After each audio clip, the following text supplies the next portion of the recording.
to Ill-Equipped History, where two best friends tell you really cool stories from history. You'll know, we're not historians, so it's fine. I'm Morgan, joined by my best friend, Emileigh. Hey, y'all! I did finger guns. Why did I do finger guns? You know what, Emileigh? I know you're not, but it is commonly known that finger guns are the bisexual way of communication, and it's Pride Month. Woo! We're celebrating our LGBTQ. I channeled it. You did.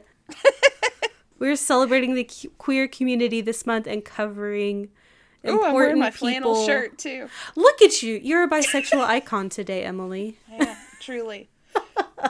Do the knee-high compression socks and shorts go with it too? Absolutely.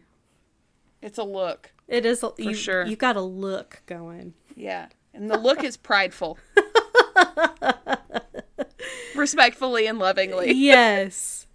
So we this week are making sure we're focusing on important people from the gay community in our topics this month, because we love you guys and we want to make sure y'all feel represented. Of course, this won't be the only time we cover people who are gay, but we wanted to absolutely have a focus this month. So, yay. Yay. She's doing a happy dance, y'all. I got my wine and my tea, and I'm alternating, so... It's like house mom speedballing a little bit. Seriously, I've had a day, and I was like, I deserve hot tea and wine. Absolutely. I went to 5 different stores in an hour today. Gross. That sounds awful. Yeah, and in the rain. Exhausting. And then I had to get the children. And then they yelled at me for existing. It's great. It's fine. It's fine. Yeah. Okay. Right. Shall we get into our skit today? Let's do it.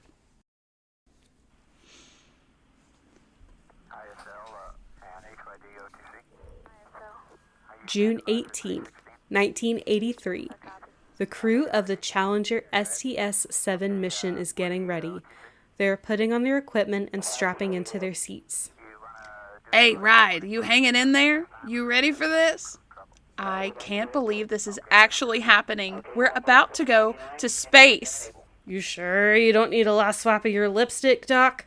I'm sure one of our guys can snag one for you really quick. If I wasn't already strapped into my chair, I'd slap you, Hawk. You need lipstick as much as I do. Cut the chatter and finish strapping in. Initiate our final checks. Challenger Houston, how do you read SIMO, CDR? Okay, CDR reads you loud and clear, Roy. How many? Okay, read you loud, crip with a little bit of barrel. PLT, how do you read? Loud and clear, Roy. Roger, and you're okay, MS1? Read you great, Roy. Roger, and you're great too, John. MS2? Loud and clear, Roy. Okay, good, Sally, and MS3? Yeah, I hear you loud and clear, Roy. The crew starts initiating final checks before launch. Thousands of people gather on Cape Canaveral to watch history being made. Finally, the moment has arrived. 20. T-minus 17 seconds and counting. The body flap and speed breaker in launch position. T-minus 10, 9, 8, 7, 6. We go for main engine start. We have main engine start. And ignition. And liftoff. Liftoff of STS-7 and America's first woman astronaut. And the shuttle has cleared the tower. Roger your roll, Challenger. Houston now controlling. Mission control confirms roll maneuver started. 20 seconds. Thrust looks good. 25 seconds. Roll maneuver completed. 30 seconds. Challenger now 1 nautical mile in altitude. Throttling engines down now to 75% as programmed. The world watches as the crew of the Challenger STS-7 mission hurtles into the sky. On board is one of history's most iconic heroes, Sally Ride, the first American woman in space.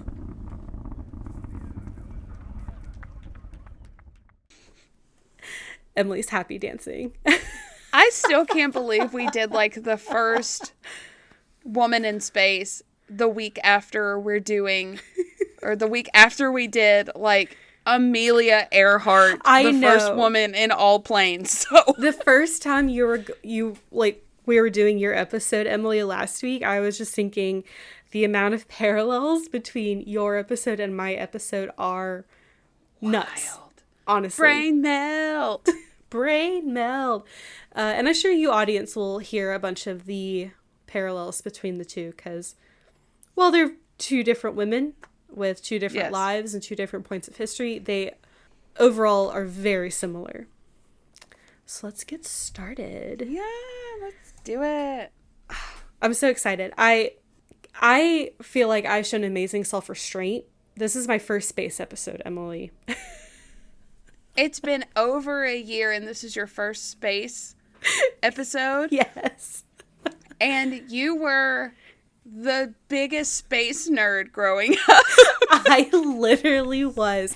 When I was a kid, the only thing I wanted to do when I was a grown-up was be an astronaut. If I had a choice to pick a topic to like do for school, it was about space. I went to space camp 3 times. I got a picture with an astronaut. I got to go to Kennedy or the Johnson Space Center in Florida. Like I every love time space. she came over to my house for a sleepover, she had her NASA sleep pants, her NASA visor. I still have both of those. Those pajama pants are falling apart. They literally are held on by like 4 strings. And do you sleep with it like a blanket? Just sleep with the pants? You can't wear them anymore. I still wear them. You do. I'm wearing those things until they disintegrate. Morgan, that was 20 years ago. I bought them when I was 13, and I am 31 now.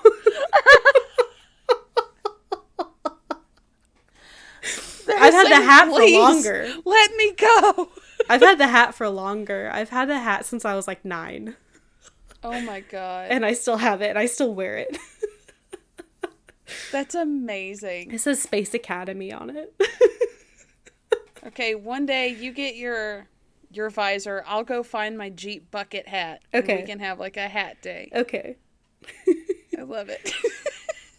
So it's a little bit about me. I really love space, and like I said, I wanted to be an astronaut. Turns out I'm not good at math, and that's why I'm not an astronaut currently. No other reason. Happens. You do have to be good at math. Yeah. Sally Ride is very good at math. So let's start talking about her, because this episode's about her. So if you don't know, which I don't know how you don't, Sally Ride was the first American woman in space. We'll talk about it later, but she is also, from what I saw to this day, the only out astronaut. Oh. Like publicly out astronaut. Okay. So let's get into her life. Cool. Sally Kristen Ride was born on May 26, 1951 in Encino, California. So just a couple days before you, Emma. Oh my god. In a few years. I liked her. Just a couple. No, I have really good face cream. I don't know if you know that. I've been lying about my age the whole time. Oh, you're like 85? Yeah. Awesome. Well, your body for sure. All your creaking and cracking that's going on. I feel it. Your compression socks. They have flowers on them. They're cute at least. Oh, they sound cute. Her father's name was Dale Burdell Ride. He was a political science professor at Santa Monica College. And her mother, her name was Carol Joyce Ride, and she was a volunteer counselor at a women's correctional facility. Oh. She had a sister named Karen Bear Ride, who would eventually grow up to be a Presbyterian minister. I was telling Emileigh this. So I only saw the name Karen once in my 19 different sources. She is referred to as Bear in every other source, including official NASA documents. So I'll refer to Sally's sister as Bear for the duration of this episode. Bear ride. Bear ride. And Sally and her family lived outside of Los Angeles growing up. By all accounts, Sally and Bear... Los Angeles, where Amelia Earhart was. Right. I'm seeing them now. Yeah, you're going to see parallels. so many different like similarities between all of them. It's going to be crazy. So by all accounts, Sally and Bear grew up in an incredibly supportive and loving home. They were both encouraged to pursue what they're interested in. Her mother told People magazine, quote, "In a way you could look at it as neglect. Dale and I simply forgot to tell them that there were things they couldn't do. But I think if it had occurred to us to tell them, we would have refrained." We just forgot to tell them there were things we couldn't do. Right. They're like, yeah, you could do whatever you want. And they did. Like, Sally was a tomboy growing up. She was an athlete. She was super into sports. She really wanted to play football and baseball. Not softball. She wanted to play baseball. And she did not give a shit about gender norms at all. Good for She her. actually, like, played football in the streets, like, in front of her house. Nice. Before her parents did gently guide her into tennis. They're like, you don't have to do, like, asphalt football. Here's some tennis. And she was great at tennis. She was amazing. She started playing tennis when she was 10 years old. And she received lessons from Alice Marble, who at the time was the #1 player in the world. Marble had won the U.S. Open 4 times and Wimbledon twice. Damn. So she was a 10-year-old girl getting lessons from this woman. She was so good at tennis, she received a scholarship to attend Westlake School for Girls, which was a private girls' prep school in California. It was here she met her longtime friend Susan Oakey, who would later be a Washington Post journalist and later like a physician, I think. Oakey, in interviews later, said her and Sally bonded because they were like the odd ones out at the school. Everyone else was like wealthy, children of celebrities and important people, and both of them were there on scholarship. And she said that Sally was just naturally gifted, extremely intelligent. She never had to study at all and made straight A's. And also, apparently, she was just a little weird. Oakey said Sally's favorite songs were Simon and Garfunkel songs. I love Simon and Garfunkel. I know. But, like, at the time, I guess it was a little weird. And her senior quote was, quote, "I do not think, therefore I am a mustache."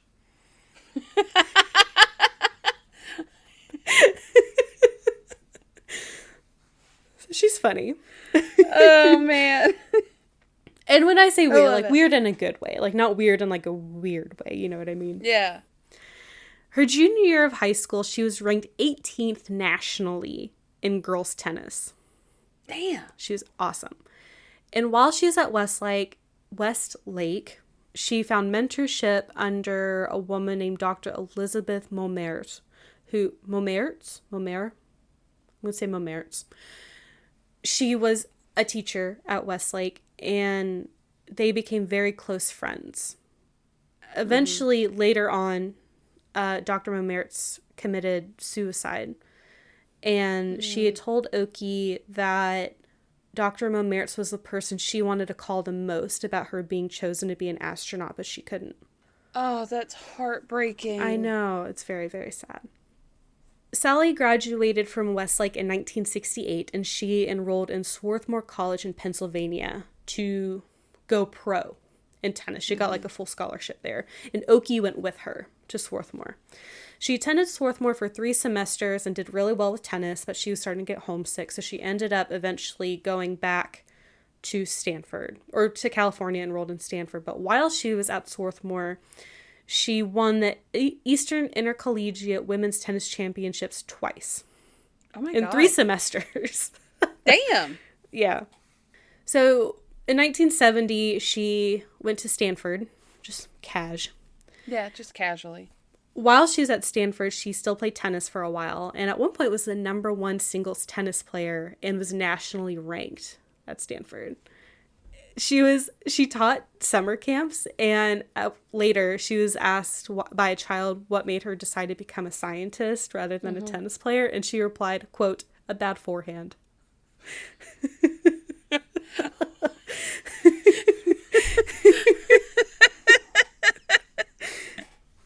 Ma'am, you're #1. I know. So she did really have big aspirations to go pro, but as her tennis career continued, she was like, it's going to take way too much of my time. It's going to take like 8 hours a day of just training. She was like, no, like I still want to go to school. She was super interested in science as well. She was like, no, I don't want to give up my entire life just for tennis. So she ended up quitting tennis, but she was still super athletic. Like she ran 5 miles a day, played rugby, other sports on campus. Like she's just a very athletic person. Yeah. While at Stanford, she double majored in English with a Shakespeare focus and physics. Those couldn't be any further apart. Oh I know. My God. You look like you're about to vomit for a second. It's because I could not understand either of those things. Both of those are out of my wheelhouse. I was never good at science, and Shakespeare is confusing to me. I hate to say it. I just can't. Yeah, it's difficult to understand. I always have to have it translated for me. Yeah. I can't. So in 1973, Sally graduated with a Bachelor of Science in Physics and a Bachelor of Arts in English. Her mother told People magazine, quote, "Sally would probably be teaching English literature if I were a molder of children, but I do not believe in molding children." I like her mom. I love her mom. I love her whole family. They're really great. So like I said a little earlier, Sally had a real passion for science. Yeah. And after she graduated with her both bachelor's degrees, she went to graduate school at Stanford, just turned right around, went back to Stanford for graduate school, and her work involved X-ray astronomy and free electron lasers. She's so smart. She's so fucking smart. So fucking smart. 2 years later, she got her Master's of Science in Physics in 1975, and then she got her PhD in Physics in 1978. Damn. She's so smart. I'm so stressed about how smart she is. You know. While Sally was in high school and college, she started becoming a lot more interested in like the space program. She was a teenager when she saw the first woman go up in space, who was Valentina Tereshkova on June 16th, 1963. And she knew that, she was like, that's what I want to do. I want to go up to space. But she wasn't sure if that was really going to be a thing for her, because at the time, NASA especially was a boys' club. Yeah. Like they had to have the right stuff. But she was still super interested, and she closely followed the Mercury, Gemini, and Apollo missions as they happened, which were the first 3 missions of the NASA program. But she was just like, it's super interesting. She really liked following it, but she never thought she would have the opportunity to work for NASA. Right. In 1972, there was an amendment to the civil rights law stating that you cannot discriminate from hiring someone based on their race or gender. So more employment opportunities opened up for women and minorities, especially at the federal level. And NASA is a federal program. Hey. And this was super important because, like, in the 1960s, like early 1960s, there was a project called the Women in Space program that was like being privately funded that sought to get women into space. 13 elite female pilots were selected and were literally training to become astronauts, but it was terminated in 1962. Damn. And yeah, it just sucks. But in 1977, while Sally was finishing her doctorate degree at Stanford, she saw an ad in a Stanford newspaper calling for applicants to the astronaut program for NASA. And she immediately applied. She told the New York Times in 1982, when she saw the NASA ad, quote, "I am one of those people." She was so excited. I was watching a documentary. It's one of the only documentaries out there about Sally Ride. NASA was inundated with applicants. They had over 12,000 applicants. Wow. And they were initially going to just select 12. But they had so many high quality applicants, they expanded their astronaut selection to 35. Damn. And out of the 35 applicants on January 16, 1978, 6 of those chosen were women. Margaret Seddon, Catherine Sullivan, Judith Resnick, Ann Fisher, Shannon Lucid, and Sally Ride. Wow. They were going to be the 6 first female astronauts. And they were all going to be trained in different fields as mission specialists. Mm-hmm. Sally in the documentary said her dad was ecstatic when they got the news that she was going to be an astronaut because he knew what an astronaut did. He did not know what an astrophysicist did. That's how I feel about it. He's like, oh, I know what that is. Hooray. I know what you do. Oh, her dad's great. The new astronauts trained for the next 4 years. Some of the training included parachute jumping, water survival, weightlessness, G-forces, learning to fly a jet, and cash.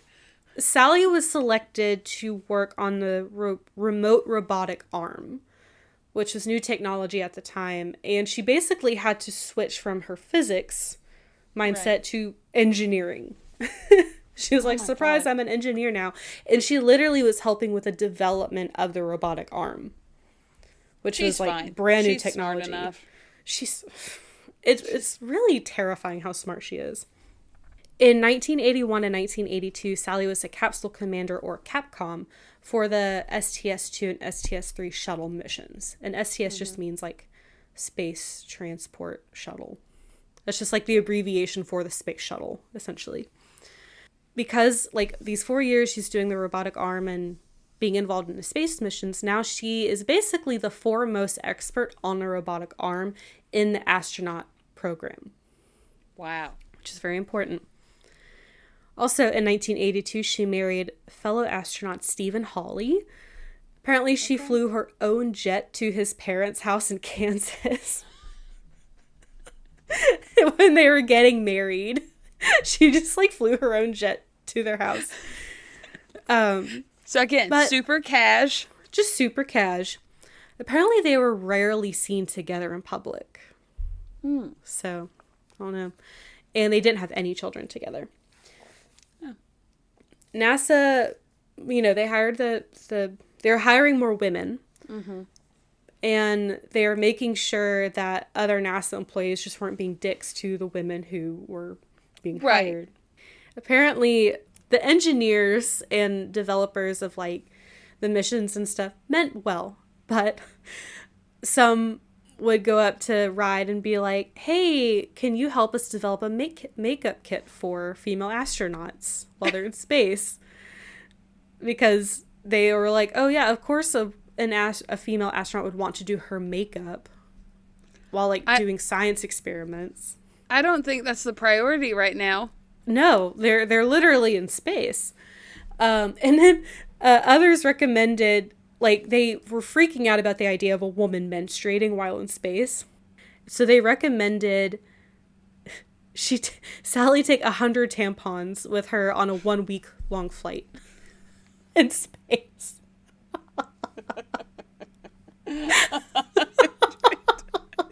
That's so many. That's so many. Like, if you, like, how many is that a day? I don't. They would just be constant in, out, in, out, in, out of tampons. Oh no. In space. So I was watching that documentary, and one of the other female astronauts, Catherine Sullivan, she was featured in it, and she said the women in the program knew one of them had to be first. That's just how it was. And they all most likely wanted to be first. Right. Of course. But there's an understanding among the candidates that they wanted the program to succeed more so than they wanted to be first. So they were like, we're not going to turn this into a competition. We're not going to like, let our emotions get the better of us. We're going to support each other and help each other grow, because they didn't want their behavior to inform already, there were a lot of men at, not most, but a lot of men at NASA were still like, women are here, what? And I didn't want to negatively impact the chance of women being selected for future astronaut programs. Right. So Mission Commander Robert L. Crippen was tasked with picking the crew for the Challenger STS-7 mission. And he personally picked Sally Ride partly because she was the most experienced with a robotic arm. Mm-hmm. And also she was very good at keeping a level head when under pressure. That's a good thing to have in space. Absolutely. So on April 30th, 1982, Sally Ride was announced as the first American female astronaut alongside Crippen, pilot Frederick H. Rick Hawk, and mission specialist John M. Fabian. Wow. The following January, Norman E. Thagard was added onto the mission. He was a physician and was tasked with studying space motion sickness. With his addition to the team, this is going to be Challenger's second mission, with the largest crew to date, and with the most complex mission to date. Wow. The crew spent the next year training just for this mission. And Sally, bless her heart, had to focus not only on her training, but the media circus that was surrounding her being the first female astronaut. And she was asked some inane questions, as I'm sure you can imagine. Oh my God. Some of the questions were normal, like asking about details of the mission, what her job was going to be, what she was responsible for, her expertise. Others asked about her reproductive system and were like, oh my gosh, do you want children? Are you going to be able to have children afterwards? Others asked if she cried when she got too stressed. And she was asked at another time if she was going to wear makeup. What? No. Yeah, no. She had no patience for these. She Good. answered the questions. She never lashed out. She kept a very cool head, but this kind of stuff pissed her off naturally. Yeah. She's like the smartest person on Earth, and she's being asked about makeup. Yeah. That's stupid. She was on CBS News showing Diane Sawyer a new privacy curtain that had been installed around a toilet in the shuttle, because that's important.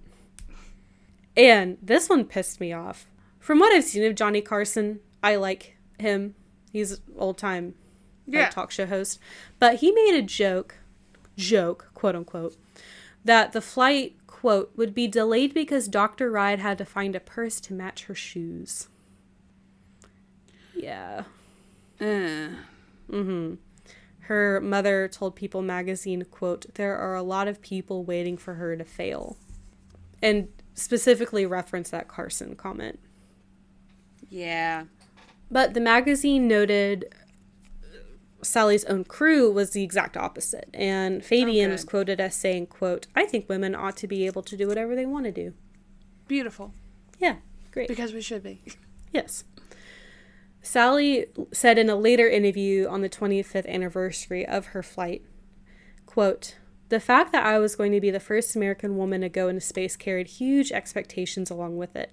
That was made pretty clear the day that I was told I was selected as the crew.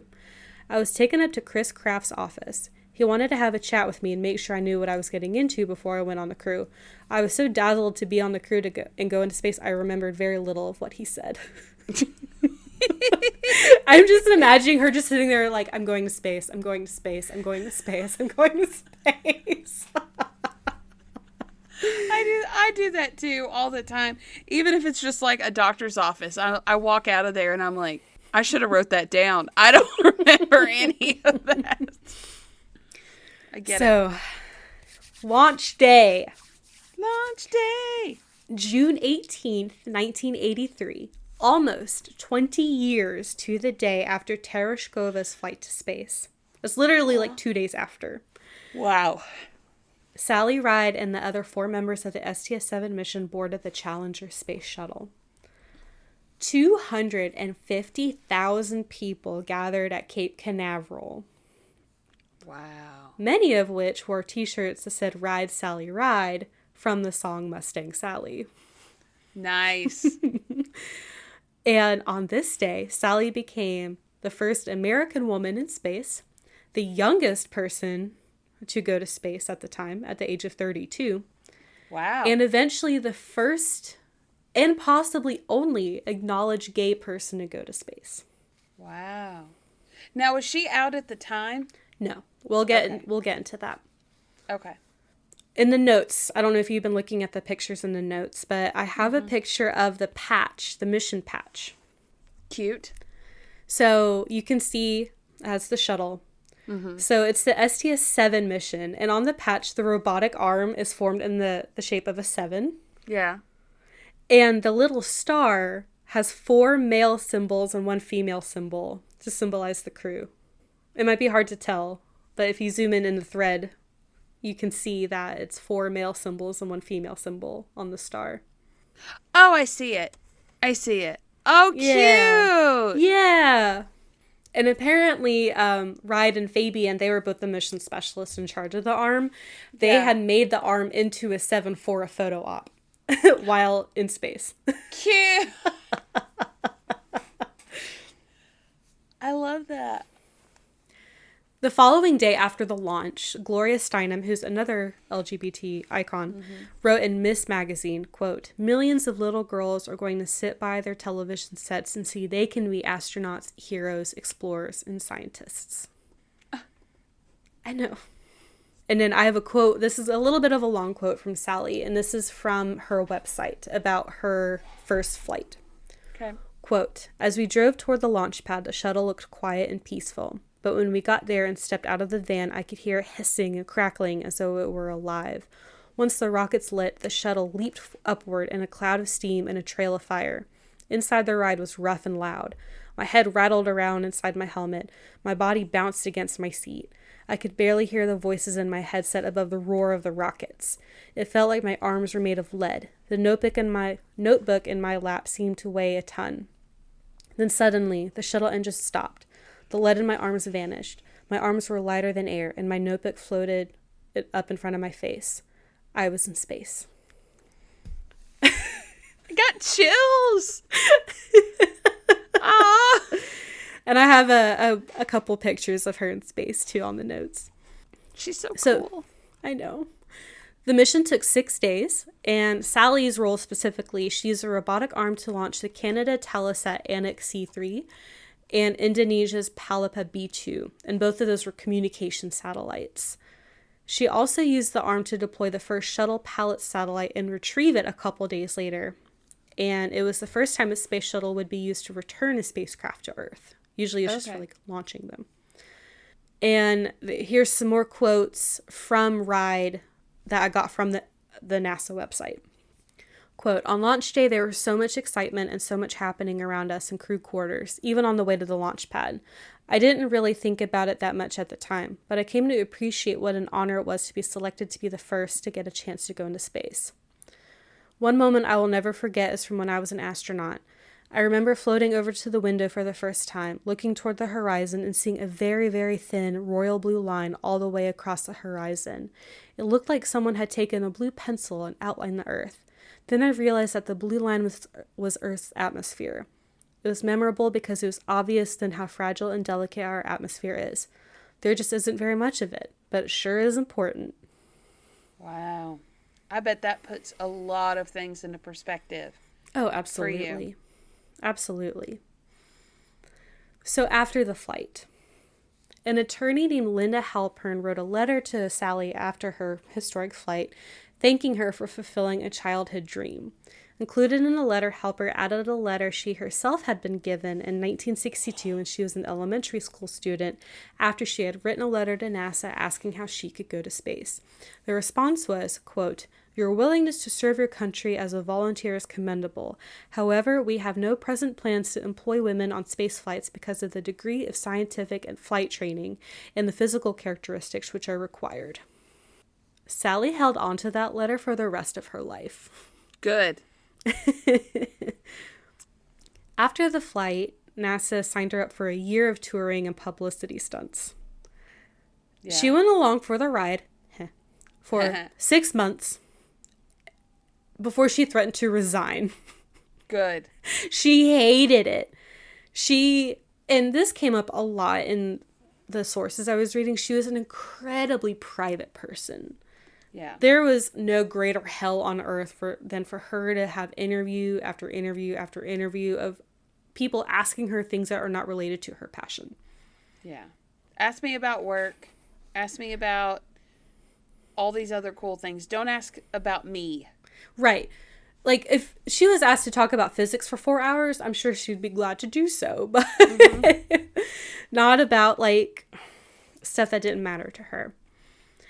But on the plus side, when the other women finally, the 5 other women finally went out to space, they didn't have as much attention on them and could actually, like, do their jobs. Right.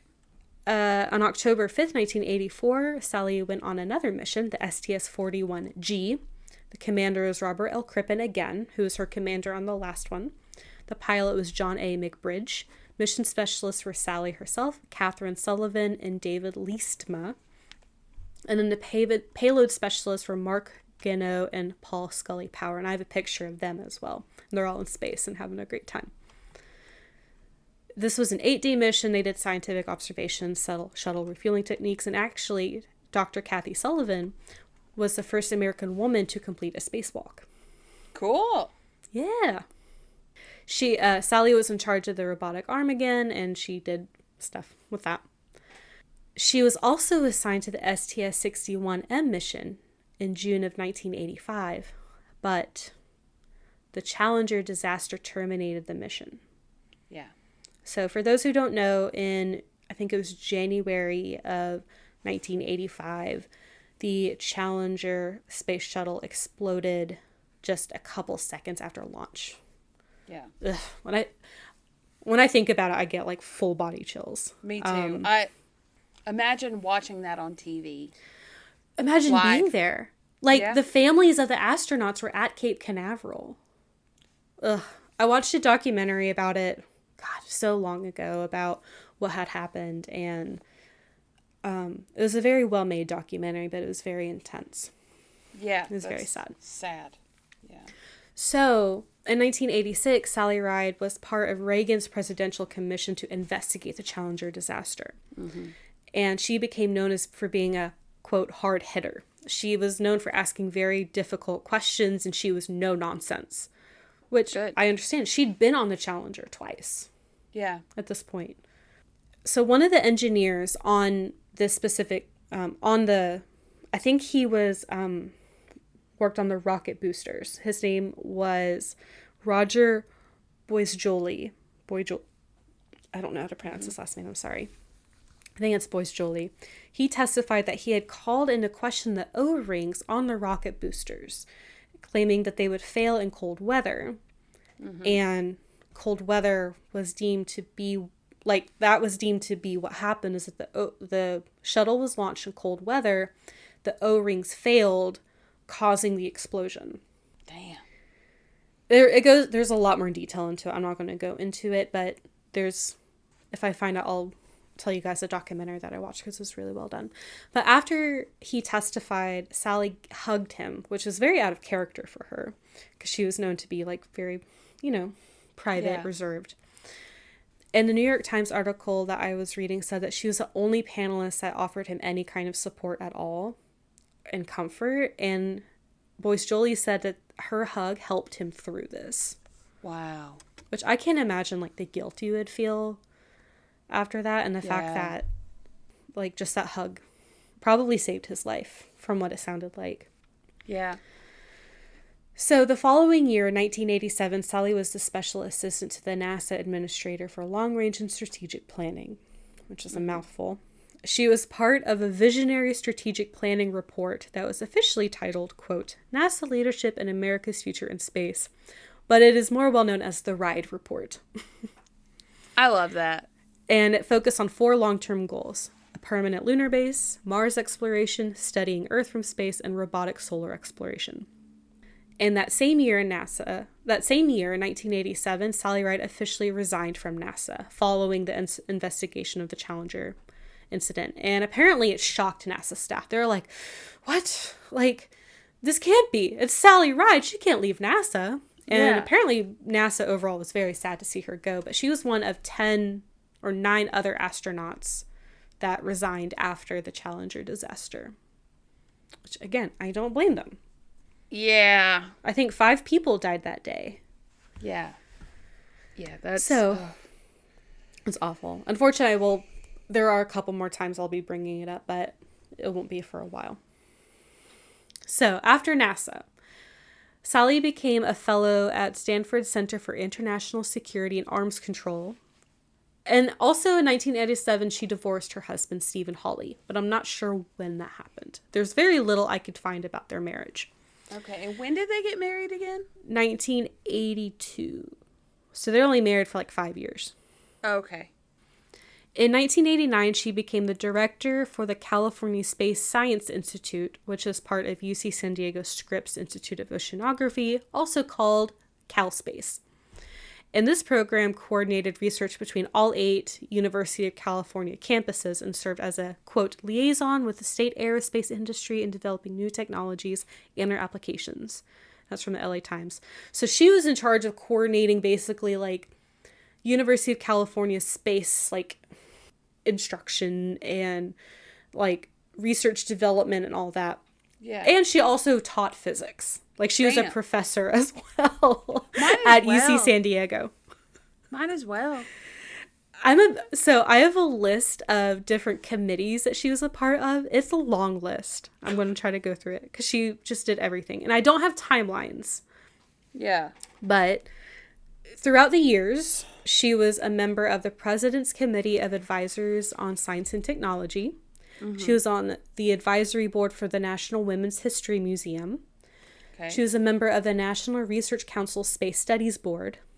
She served on the Congressional Office of Technology Assessment Board, served on the Carnegie Institution of Washington Board, served on the National Collegiate Athletic Association, or the NCAA, Board. She was a fellow of the American Physical Society, member of the Pacific Council on International Policy, served on the Aerospace Corporation Board, served on the California Institute of Technology Board, and from 1999 to 2000, she was a president of Space.com. Just Space.com.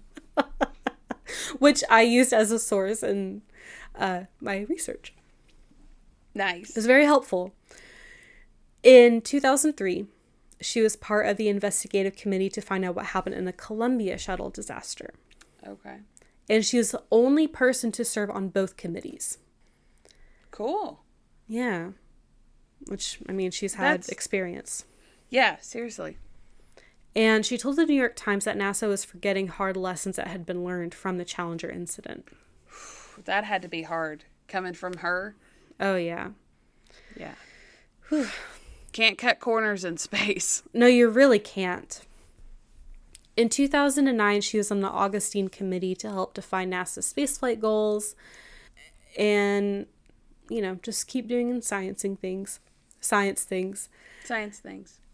Like I said earlier, Sally was an extremely private person, even before she became a worldwide celebrity, and she hated the spotlight. She refused endorsements, offers for memoirs, movies. There was only, she had no books were written about her until after her death, really, because she never gave the okay on it. There's only a couple documentaries out there, and they're not very long. They're very 90s. To the point where they have instrumental breaks of just footage of them doing things over a techno song of a woman singing about hope and love. Very 90s. God. It's I love it. Sally Ride looking out a window onto the earth, and it's and if you feel the love in my heart. It's so 90s. And there's a synth in the background. It's great. And it's the other astronauts floating in space, and it's really great. That's perfect. I love it so much. I know. Even her friends, Susan Oakey, who I mentioned at the very beginning of this episode, who was a lifelong friend of Sally Ride, had to force her to open up. She was just incredibly private. But her passion was expanding the field of science for girls and women, which was something she maintained up to her death. So she was part of what's called the Grail mission, and it was an experiment to figure out like the gravity on the moon. Yeah. And there was like probes that were like crashed, and the crater was named after her apparently, and she was like directly involved in the project.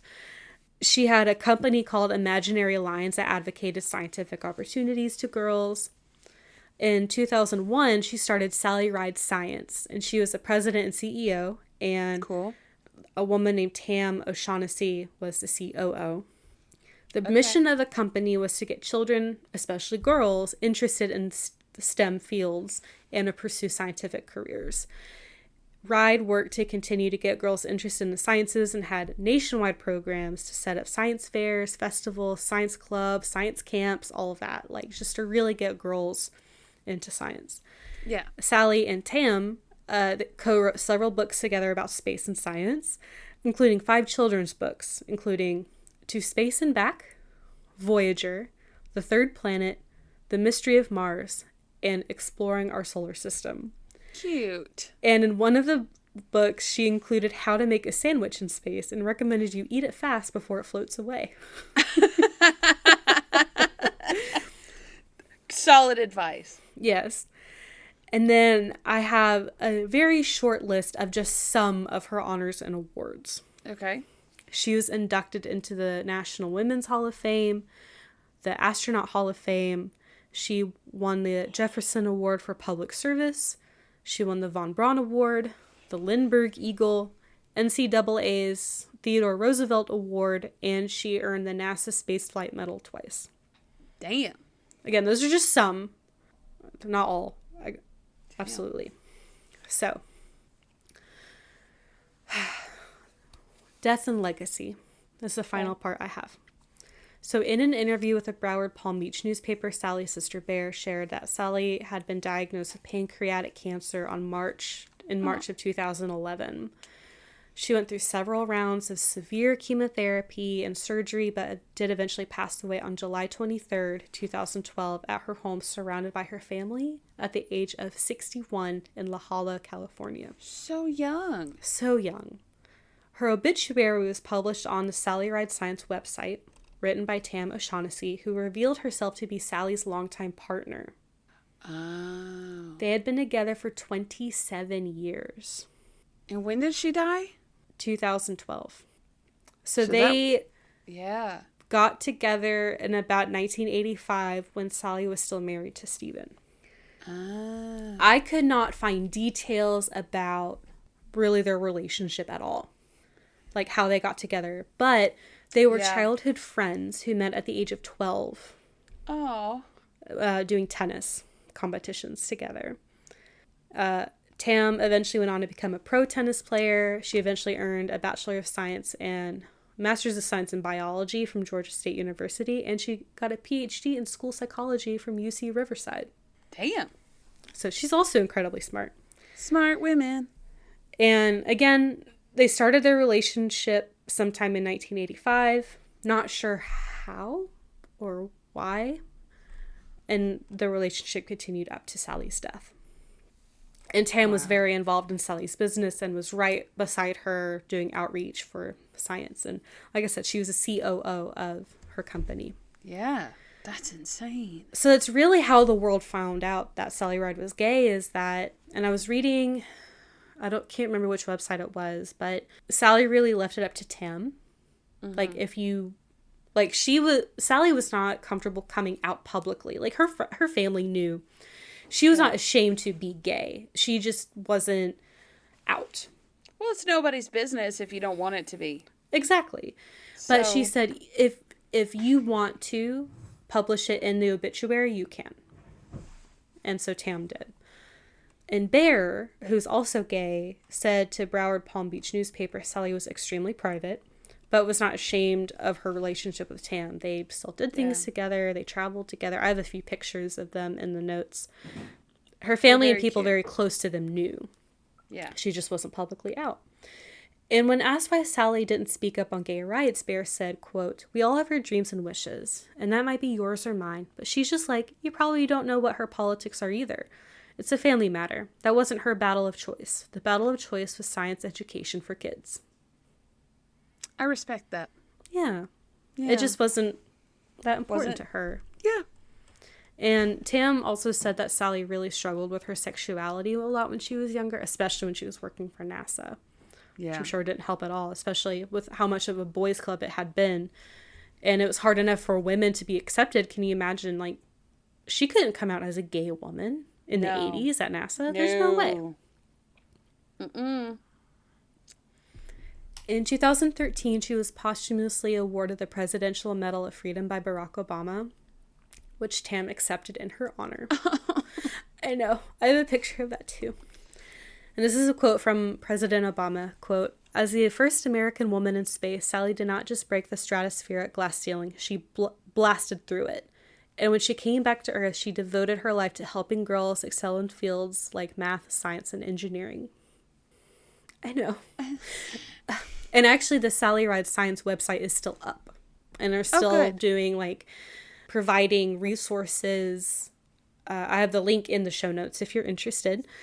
They have access to, like, educational materials, and there's a little snippet about Sally Ride on the website. Highly recommend you checking it out. Yeah. There's a statue of Sally Ride at the Ronald Reagan Presidential Library in Simi Valley, California, which I included a picture of. I just love the statue. It's just like her holding, like, a model of the space shuttle, which I love the space shuttle. I told Kyle the other day I'm getting a space shuttle tattoo at some point. Okay, do it. Do it. The U.S. Navy named a research ship after her. In 2014, a woman named Lynn Shear wrote a book about Sally Ride called Sally Ride, America's First Woman in Space. Shear worked for ABC News, and apparently her and Sally became close friends with all, like, the interviews and coverage going on about Sally over the years. And Tam also wrote a book about her called Sally Ride, a photobiography of America's pioneering woman in space, and it's a children's book. Oh, she was on a stamp in 2018, which I have a picture of. That's a nice stamp. It's a beautiful stamp. I love it. I love that stamp. In 2019, Mattel revealed a new Sally Ride doll as part of its Barbie Inspiring Women series, and it's modeled as how Ride looks on her first mission. It's cute. It's cute. It's got her curly hair, her big old hair. My daughter needs one. Never mind. I need one. Yes, you need a Sally Ride Barbie. I need a Sally Ride Barbie. And in 2021, it was announced that Sally Ride would be one of the first women commemorated on a new quarter series. Ooh. Which I also have a picture of Quota. in the notes. Which, it just looks great. It does. They did a good job. They really did. And there's more. I couldn't get everything. Yeah. Everything was just scattered to the wind. It was very hard to piece together what I did. I had almost 20 different websites and the documentary I watched because I just had to select piece by piece by piece by piece. And there is a book. I didn't have time to read the book, but I'm glad I found what I did.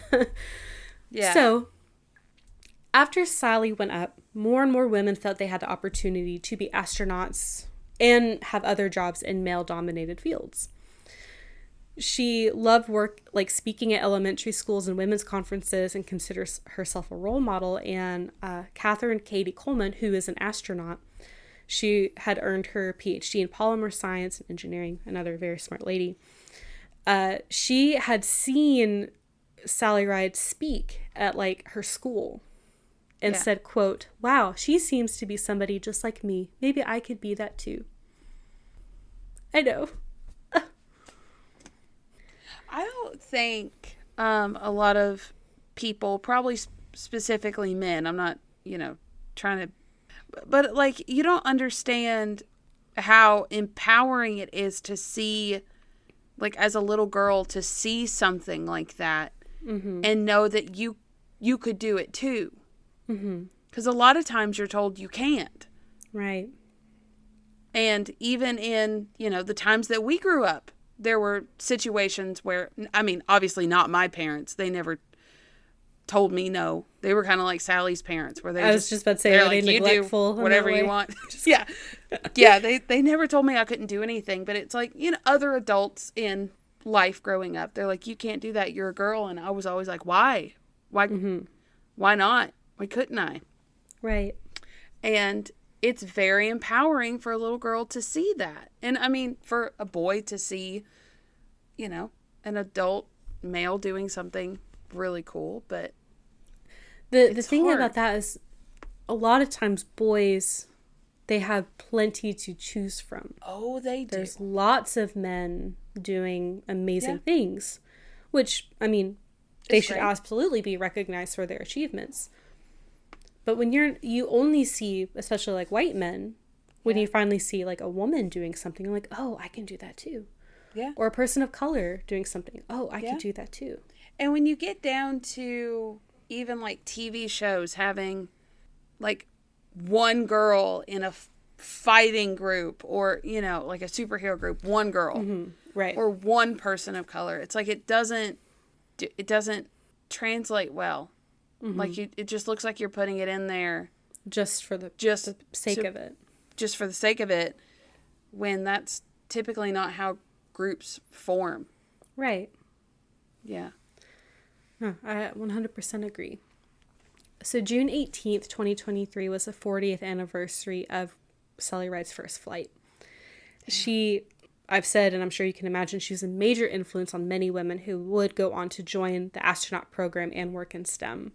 Ellen Ochoa, I don't know how to say her last name, Ochoa.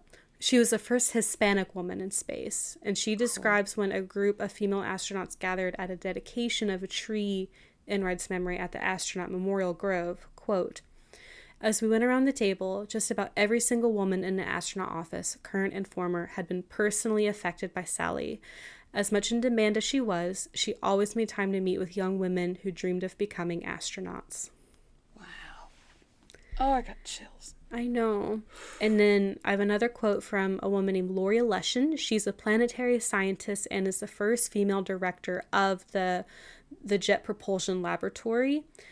In 2022, she is the first female director of the JPL Labs, which has been manufacturing rockets for NASA since like the 60s. Damn. She said, quote, "The late Sally Ride is one of my heroines. I met her while I was a young professor at Arizona State University, and she became a friend and mentor. I was impressed by how she used her role as the first U.S. woman to fly into space to help advance other young scientists. I hope to do something similar in my new job." Wow. And in 2017, NASA announced its astronaut class, and 50% were women. Oh, we've come leaps and bounds from 35, or 6 out of 35 to 50%. Wow. And that is what I have for Sally Ride. Beautiful. Your first space episode was great. Oh, I was so excited. I'm like, I'm doing a space. I even told Kyle, I was like, I'm very proud of myself for waiting this long and not just having a space episode every week, because I could. Just because. I'm already planning my next space episode. And I hope we don't talk too much about space itself, because it's scary. I won't talk too much about space. That's okay. I'll try not to, at least. That's okay. I'm the opposite. I love space. I want to go to space. It makes me want to gag a little bit. Just the thought of all that. Nah. You keep your aliens, ma'am. Okay. I'll keep my aliens and my Your stars aliens. and my void. Yeah. I don't like the void. I don't like it. I don't like the void. There's enough void going on in this brain. I don't need a void in space. Oh boy. Okay, I'll try to be sparing with my space talk. It's okay. I was always like the worst. I had the worst time in science when we talked about space. Because they were like, and this is this far away, and this is this far away, and this is this big. And I was like, sitting in the corner having a crisis. And no one's noticing. Like, I hate this so much. So uncomfortable. Please shut up. Stop talking about light years. What's a light year? I feel so tiny. Oh, I'm sure you love those comparison videos where it's like, here is a person, here is the Earth, here is Saturn, here is the Sun. I did watch one of those once. Like, I'm a glutton for punishment, and I watched one, and I just swear my eyes got bigger with the planets. Just, I cannot handle. Cannot. Should we do socials? Yeah, let's do socials. Let's do socials. Okay. If you like this, find us on Facebook, Ill-Equipped History Podcast group and page, Instagram, at Ill-Equipped History, TikTok, at Ill-Equipped History, Gmail, Ill-Equippedhistory at gmail.com, and Patreon. Patreon.com/Ill-Equipped History, where for $5 a month you get access to bonus episodes. And stickers.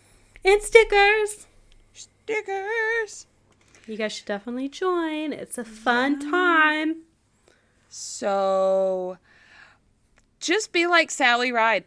Yeah, just be a fucking badass smarty pants. Yeah. And if you're not a smarty pants, be funny, I guess. Yeah, you can be funny. That's fine. You can be funny. That's fine. And happy Pride Month to all of our LGBTQ listeners. We love you. Yeah. We love you, and we will be covering more this month, so. Yes. Yeah. Got some good ones coming up. Yeah. All right. Okay, bye. Okay, bye.